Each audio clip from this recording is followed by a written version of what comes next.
One of those topics people don't like to talk about openly. Because the moment you say, I cut off my family, the room changes. People get uncomfortable. They look at you differently. And almost immediately there's judgment, even if it's silent. So let me start by saying this clearly. People don't cut off their family lightly. No one wakes up one day and casually decides to disconnect from the people who raised them, shared their blood, their history, their childhood memories. When someone makes that decision, it's usually after years of internal conflict, guilt, confusion, and emotional exhaustion. And today, I want to talk about the psychology behind people who cut off their family, not to justify it blindly, but to understand it humanly. I want to speak from a place of honesty. For many people, family isn't a source of safety, it's a source of stress. It's not warmth, it's not support, it's not unconditional love. Instead, it's walking on eggshells. It's constant criticism disguised as concern.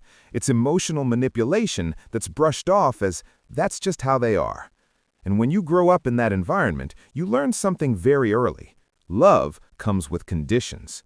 One of the biggest psychological reasons people cut off their family is emotional self-preservation. At some point, the nervous system gets tired of explaining yourself, tired of defending your boundaries, tired of feeling small every time you leave a family gathering. And here's something people on the outside don't understand. You don't cut them off because you don't care. You cut them off because caring costs too much. When every interaction leaves you anxious, guilty, or drained, your body starts to associate family with danger. Not logically, but emotionally. And once that association forms, distance starts to feel like relief.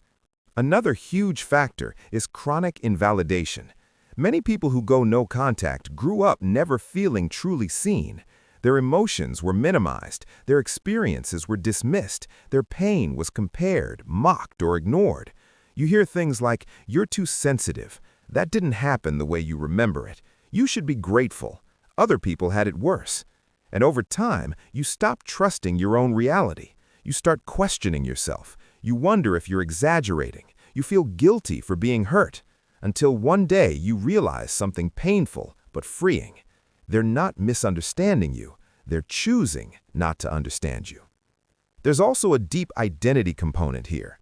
Many people cut off their family because the version of themselves that existed around them wasn't authentic. It was a survival role. The peacemaker, the fixer, the quiet one, the responsible one. And breaking away from family isn't just about distance, it's about reclaiming identity.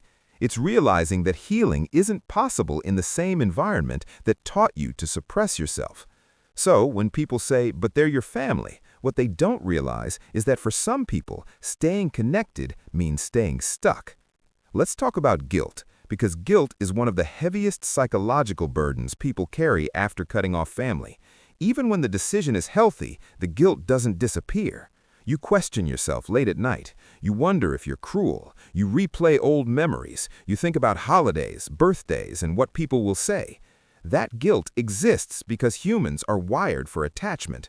And when you break an attachment, even a harmful one, your brain reacts like there's been a loss. That doesn't mean the decision was wrong. It means you're human. Another important piece here is boundaries. Most people who cut off their family tried boundaries first. They tried communicating. They tried compromising. They tried forgiving over and over again. But when boundaries are repeatedly violated, ignored, or punished, distance becomes the boundary. And distance isn't about revenge, it's about safety. Sometimes the healthiest boundary is silence. There's also a myth that people who cut off their family are angry or bitter. In reality, many of them are exhausted. They're not holding on to rage, they're letting go of chaos. And what often replaces that chaos isn't happiness right away, it's grief. Grief for the family they wish they had. Grief for the parents they hoped would change. Grief for the love that never came in the way they needed. That grief can exist alongside peace. Here's something that doesn't get talked about enough. Cutting off family doesn't mean you stop loving them. It means you stop sacrificing yourself to maintain access to them. Love without boundaries is self-erasure. And at some point, people choose themselves, not because they're selfish, but because they finally understand their worth. If you've never experienced this, it might be hard to understand, but if you have, you know how complex it is. You know it's not black and white. You know it's not impulsive. You know it's not about hate. It's about choosing mental health over obligation, peace over performance, healing over loyalty to dysfunction. And if you're someone who has cut off your family and you're watching this, I want you to hear this. You are not heartless. You are not broken. You are not wrong for protecting yourself. You're allowed to outgrow environments that hurt you, even if they share your last name. Healing doesn't always look like reconciliation. Sometimes it looks like distance and quiet, and finally being able to breathe. At the end of the day, family is supposed to be a place where you don't have to earn your right to exist. And when it isn't, choosing yourself is not betrayal, it's survival.